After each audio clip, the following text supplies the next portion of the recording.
Olá pessoal, Matheus falando, e hoje nós faremos aquele resumaço do que aconteceu nos mercados na semana passada e também falaremos o que esperar para esta semana e para as próximas. Neste momento nós estamos vivendo um ponto de inflexão muito interessante com a alta recente, que pode se transformar em um aperto mais expressivo no curto prazo. Então vamos falar tudo sobre isso, porque este é o canal que analisa os relatórios dos maiores bancos de investimento do mundo e te entrega uma versão resumida e grátis para você não ter que pagar 20 mil por mês numa assinatura do Bloomberg. Não se esqueça de verificar os meus programas aí na descrição sobre como ganhar dinheiro com canais como esse, e até o final do ano nós teremos novos programas sobre investimento também. Então agora, sem mais atrasos, vamos direto para o vídeo. Beleza, pessoal, então quem assistiu meus vídeos na semana passada deve se lembrar que os CTAs estavam finalizando o seu ciclo de vendas e que, com a narrativa pessimista já um tanto batida nesse momento, poderia-se abrir uma janela de alívio nos mercados, e eis que é exatamente isso que nós estamos vendo agora. Então eu vou começar falando dos CTAs, porque se eles impulsionaram os mercados no rally e derrubaram os mercados agora há pouco, não é preciso muita inteligência para perceber que compreender o próximo passo deles será bastante importante. CTAs, para quem não sabe, são os operadores de tendência, os algoritmos que não se importam com fundamentos, eles apenas operam na direção onde o vento sopra e normalmente eles não são muito relevantes para o mercado.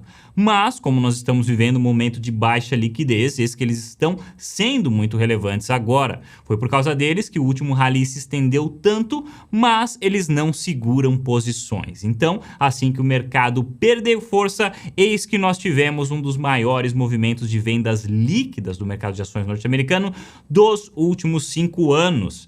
Veja a amplitude desse movimento aí na sua tela, isso é bem relevante e não é à toa que os CTAs estão na liderança dos ganhos neste ano aqui. Segundo os dados do HFR, os CTAs estão com ganho de 29% em 2022,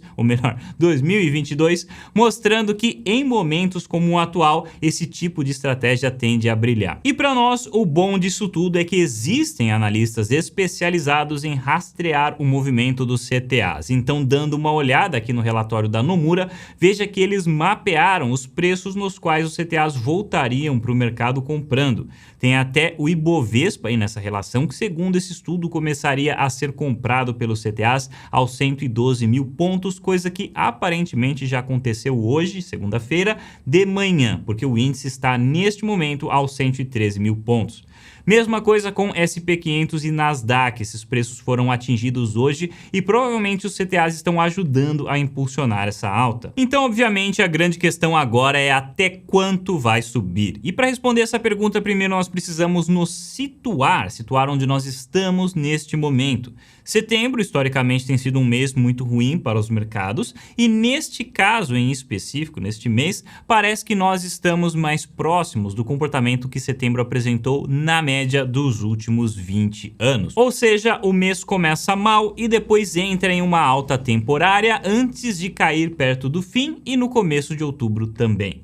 Muita gente explica isso pela segunda quinzena de setembro ser o período de blackout das empresas no mercado, ou seja, o período em que as empresas param de comprar para não poderem ser acusadas de insider trading, porque os balanços delas serão divulgados em outubro.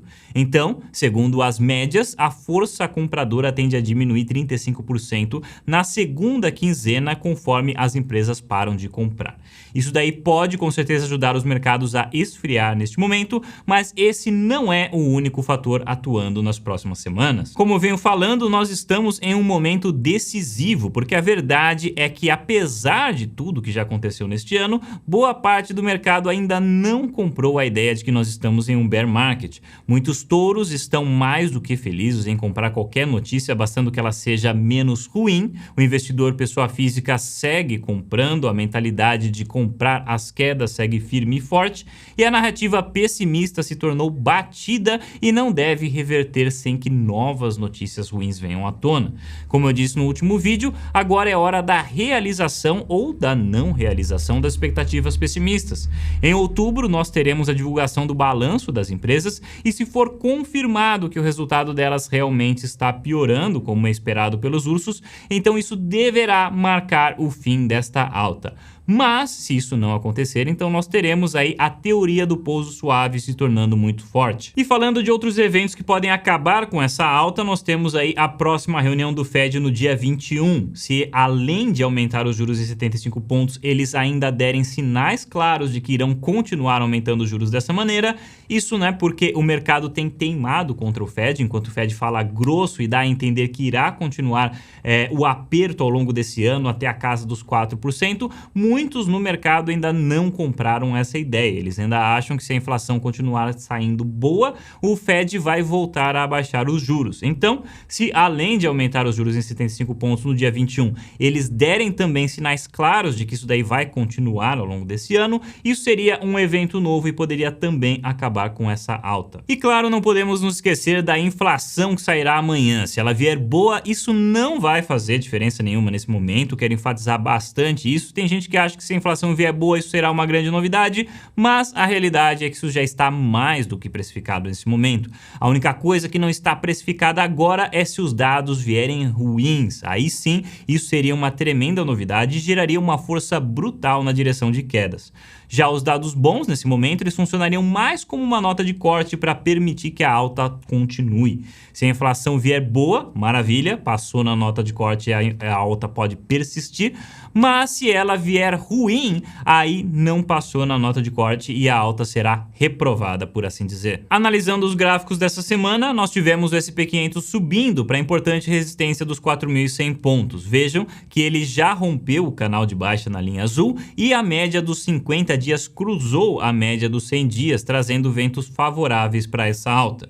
Continuando essa tendência, a próxima resistência relevante virá com a média de 200 dias, que está em 4.250 nesse momento. E depois disso, temos aí o topo do último rally em 4.300 pontos. Aqui no Brasil, o Ibovespa está sendo beneficiado também por esse movimento, mas de forma um pouco reticente. Muita gente coloca a culpa disso nas eleições, e claro que isso não ajuda, mas não vamos esquecer que o Brasil está sofrendo a pressão de uma taxa de juros monumental. É hoje a maior taxa de juros real dos últimos 15 anos. Tem gente que gosta de pensar que o Brasil passará por essa recessão global impune e que a China vai impulsionar os mercados daqui, mesmo lá tendo novos lockdowns e um mercado imobiliário precisando desesperadamente de um resgate. Fora isso, não vamos nos esquecer que a Petrobras corresponde a 12% do Ibovespa. Para quem não sabe, o Ibovespa é praticamente commodities e bancos. E o setor de petróleo está passando por uma situação muito curiosa nesse momento,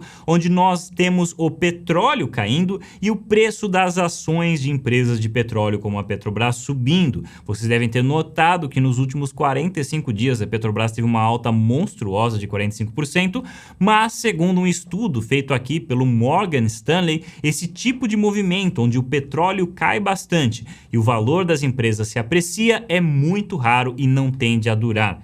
Eles marcaram aqui no gráfico três principais pontos, três principais momentos em que isso daí aconteceu ao longo dos últimos 15 anos e segundo essa análise, esses movimentos tendem a ser corrigidos em 3 meses em média.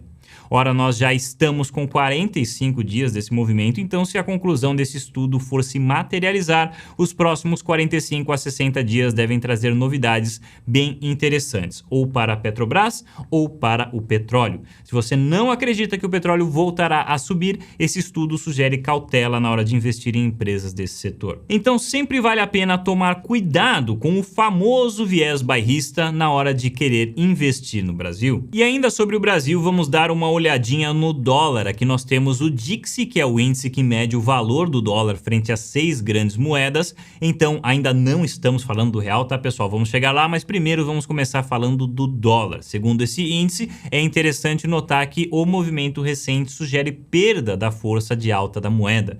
Quem acompanha o canal sabe por que o dólar superou a paridade do euro na semana passada e por que o ien japonês está sofrendo uma queda monstruosa nesse momento. Basicamente, tudo tem a ver com a diferença entre as taxas de juros dos países e o fato do dólar permanecer como a grande preferência do mercado, mesmo com muita gente aí teimando em falar que a moeda está no final. Então o dólar subiu muito recentemente frente a praticamente todas as moedas, mas eis que neste momento diversas análises estão disparando um alerta de que o dólar pode estar perdendo o gás.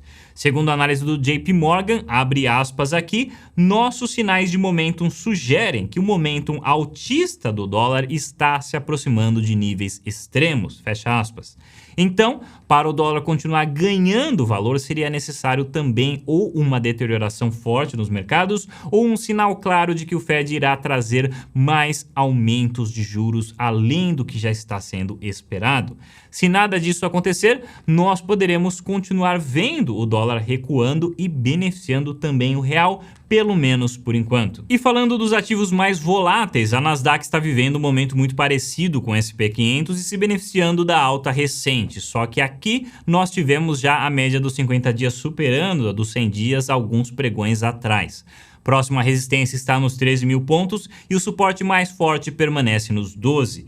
E claro, Bitcoin, que apresentou o movimento mais interessante da semana passada. A moeda estava por um fio, como disse aí a análise da Glassnode, que nós comentamos 2 semanas atrás, e eis que a moeda demorou também 2 dias para responder à alta que tinha começado já na Nasdaq antes disso. Mas, quando respondeu, subiu com tudo. Foi mais de 10% de ganho num único dia e está agora enfrentando a média dos 100 dias. Se nós não tivermos surpresas negativas com a inflação amanhã, a intensidade desse movimento poderá se tornar interessante nos próximos dias, conforme nós já falamos nesse vídeo. E outra coisa interessante sobre o Bitcoin é que ele continua operando dentro do canal que está assinalado aí na tela. Então, para quem gosta de fazer esse tipo de operação, lembre-se que se trata de um jogo de reversão à média. Beleza, pessoal? Já resumimos tudo o que aconteceu na semana passada. Vejam que a semana foi bem importante, rendeu muitos assuntos aqui e por isso que este vídeo provavelmente deve ficar mais longo do que o normal. Não me crucifiquem se eu pronunciar alguma palavra errada, considere a quantidade gigantesca de informação que eu estou condensando aqui para vocês em poucos minutos, enquanto ao mesmo tempo eu troco as câmeras, eu passo as imagens, eu faço todas essas mudanças em simultâneo aqui para vocês, sem contratar um editor, porque isso tornaria o processo muito lento e eu falo sobre notícias, então eu tenho que entregar esse conteúdo muito rápido aí para vocês. Mas se vocês acharem que vale a pena eu dividir os assuntos em vídeos diferentes, coloca aí nos comentários também que eu gostaria muito de saber a opinião de vocês sobre esse assunto. Voltando agora para o tema aqui em questão, o destaque desta próxima semana, ou melhor, dessa semana que começa agora na segunda-feira, ficará, é claro, com a inflação dos Estados Unidos, que sairá amanhã às 9h30 da manhã, horário de Brasília. Como eu disse, números bons aqui não terão impactos relevantes no mercado desta vez. Bons números já estão precificados e devem valer apenas como uma nota de corte, mas números ruins seriam de fato uma surpresa muito grande e provavelmente acabariam com todas as narrativas otimistas deste momento. Então vale a pena aí prestar atenção no indicador para ver se ele passará dessa nota de corte para manter a janela de alta aberta. Outro evento importante dessa semana, principalmente aí para quem investe em criptomoedas, será a famosa fusão do Ethereum.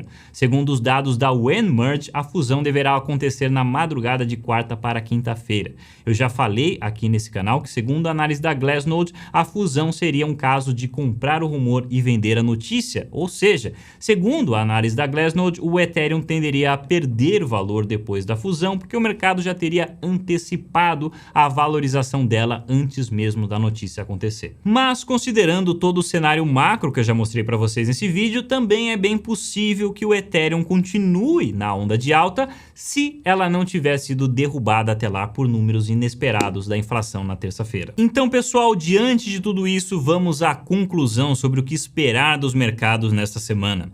Como eu disse no começo, nós entramos em um momento onde a antecipação pessimista já correu boa parte do seu curso. E boa parte do mercado continua não comprando a ideia de que nós estamos em um bear market. Diante disso, para que novas quedas ocorram, seria necessário a ocorrência de pelo menos um dos 3 seguintes catalisadores. Ou a inflação surpreende para cima, mostrando que não amansou ainda, ou o Fed persiste na rota forte de alta e dá sinais claros de que irá manter o ritmo forte de aperto além da próxima reunião, ou então o resultado das empresas em outubro confirma a expectativa baixista dos ursos. Se uma ou mais dessas coisas acontecerem, nós provavelmente teremos a interrupção dessa alta e novas baixas no caminho.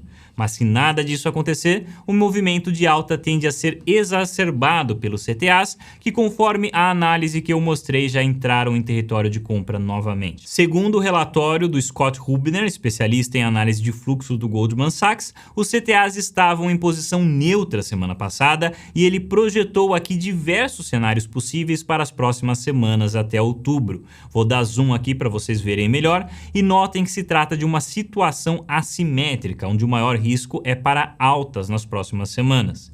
Então, a menos que a inflação surpreenda negativamente amanhã, o caminho de altas parece estar liberado por enquanto. E por fim, pessoal, algumas ressalvas importantes antes que alguém fale aí que eu fico mudando de opinião. Eu sempre busco analisar os mercados em diferentes horizontes de tempo e em um horizonte mais longo, se a gente estivesse aí falando dos próximos meses, para esse período eu mantenho o que eu venho dizendo já há algum tempo nesse canal, que é que eu antecipo uma queda no desempenho das empresas, recessão nos Estados Unidos e na Europa e mantenho também um olhar muito cauteloso sobre o Brasil, que afinal de contas está te pagando belíssimos 13,75% para ficar sentado sem fazer nada. Para mim, um horizonte mais longo, nada mudou no horizonte mais longo. Mas se os números das empresas vierem bons em outubro, e nós temos que nos preparar para esta possibilidade, porque mesmo tendo aqui o nosso indicador antecedente do Morgan Stanley, que historicamente explica 70% da variação dos lucros por ação, mesmo tendo isso apontando para uma queda forte, time no mercado é uma coisa muito sensível. Vale a pena dimensionar bem o risco para não ser pego de surpresa se os números de outubro não vierem ainda tão ruins como esperado. Mas, mesmo se não vierem tão ruins, eu particularmente continuo sendo da opinião de que estes números tendem a piorar mais cedo ou mais tarde, e isso é a minha visão para os próximos meses. Agora, hoje nós falamos sobre as próximas semanas, nós estamos falando sobre o curto prazo, porque é totalmente possível ter movimentos de alta dentro de um bear market, como nós já vimos acontecer no rally passado. Beleza, pessoal? Então por hoje é isso e nós nos vemos no próximo vídeo. Se esse vídeo te ajudou, não se esqueça, ele pode ajudar outras pessoas também, então não deixe de compartilhar. Te convido a conhecer o nosso Discord, onde você vai encontrar uma comunidade ativa de membros para trocar experiências sobre os assuntos desse canal. E claro, muito obrigado por assistir e a gente se vê no próximo vídeo.